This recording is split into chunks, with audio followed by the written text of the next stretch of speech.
புதிய கட்சி துவங்குவது குறித்து சென்னையில் பண்ருட்டி ராமச்சந்திரன், வைத்தியலிங்கம், மனோஜ் பாண்டியன் உள்ளிட்ட முக்கிய நிர்வாகிகள் 7 பேருடன் முன்னாள் முதலமைச்சர் ஓ பன்னீர்செல்வம் ஆலோசனை நடத்தியதாக தகவல் வெளியாகியுள்ளது. பாஜக எந்த வகையிலும் தனக்கு உதவவில்லை என்றும் அதிமுகவில் இணைவதற்கு இனி சாத்தியமும் இல்லை என்பதால் இந்த முடிவெடுத்ததாக கூறப்படுகிறது. தனி கட்சி தொடங்கி தேசிய ஜனநாயக கூட்டணியில் சீட் கேட்கலாம் என நிர்வாகிகள் தெரிவித்ததாக கூறப்படுகிறது.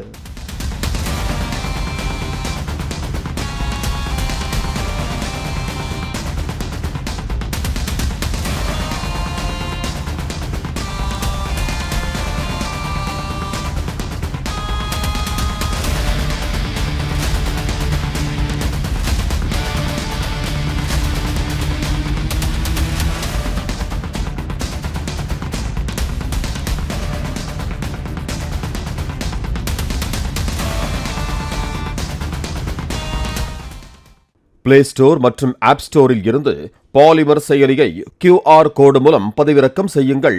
செய்திகளை உடனுக்குடன் பெறுங்கள்.